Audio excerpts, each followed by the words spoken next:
कसे आहात बालमित्रांनो? आता तुमच्या सुट्ट्या लागल्या आहेत. काय काय करताय तुम्ही? वेगळे क्लासेस लावले असतील किंवा कोणी गावाला आलं असेल. तुमच्यापैकी बऱ्याच जणांना पॉकेट मनी मिळत असेल. त्यातनं तुम्ही पैसे वाचवता की नाही काही? मग या उन्हाळ्याच्या सुट्टीत त्या जमा केलेल्या पैशांपासून काही नवीन गेम्स वगैरे काही घेतले का? काय केलं तुम्ही? नेमकं काय उपयोग करता त्या जमवलेल्या पैशांचा?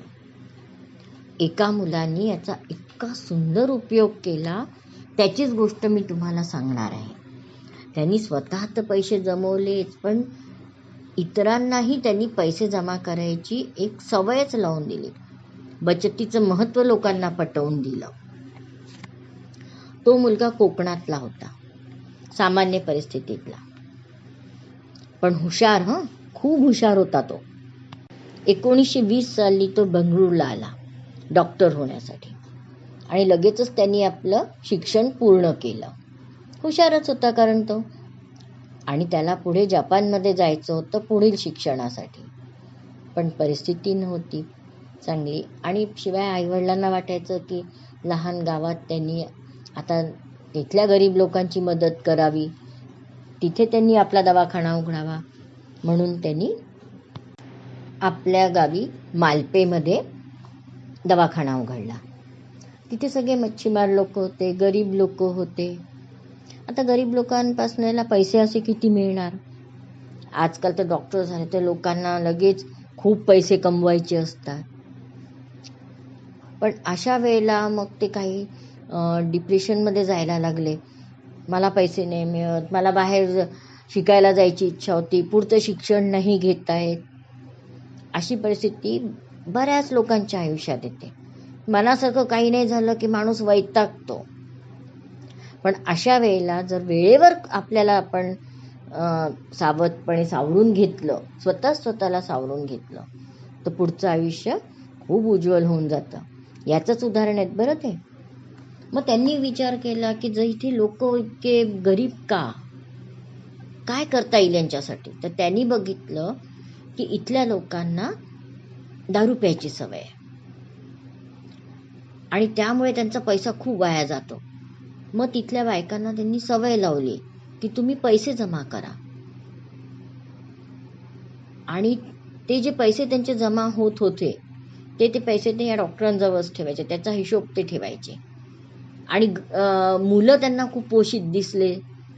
त्यांनी म्हटलं सगळ्यांना की तुम्ही गाय घ्या, आपल्या मुलांना दूध द्या. त्यामुळे आम्हाला खायलाच मिळत नाही तर गाय कुठून घेणार? म्हणजे तुम्ही जमा केलेत ना पैसे माझ्याकडे, त्यातून मी तुम्हाला कर्ज देतो. त्या लोकांना त्यांनी कर्ज दिलं, गाय घ्यायला लावली, आणि मग ते जे काही दूध मुलांना प्यायला मिळायचं, घरच्यांना प्यायला मिळायचं, त्यातनं जे उरायचं ते दूध विकायला सांगितलं त्यांनी. आणि अशा प्रकारे एक मोठा दुग्ध व्यवसाय चालू होऊन गेला त्यांचा. आता या व्यवसायातून त्यांना इतके पैसे मिळायला लागले की एक बँक उघडायची गरज पडली, आणि हीच होती पहिली बँक. कर्नाटकच्या उडुपी गावातली पहिली बँक, सिंडिकेट बँक. इथल्या मुलांना बचतीची एक छोटीशी सवय माणसाला कुठल्या कुठे नेते.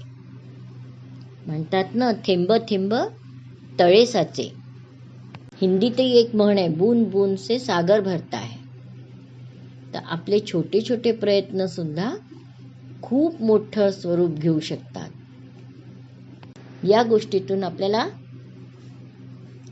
2 गोष्टी शिकता येतात. एक तर बचतीचं महत्त्व, आणि दुसरं कुठल्याही परिस्थितीत स्वतःला स्वतः सावरायचं. मला हे नाही करता आलं, मला ते नाही करता आलं, असं मनात झुरत बसायचं नाही. जी परिस्थिती आहे त्यात आपण चांगल्यात चांगलं काय करू शकतो याचा विचार करायचा. कशी वाटली मुलांना तुम्हाला ही गोष्ट? आवडली असेल त्या गोष्टीला लाईक, शेअर, सबस्क्राईब जरूर करा. पुन्हा भेटूया अशाच एका छानशा गोष्टीसोबत. तोपर्यंत बाय. आणि हो, एक गोष्ट तर सांगायची राहिलीच. हा मुलगा हे होते समाजसेवक डॉक्टर माधव अनंत पै.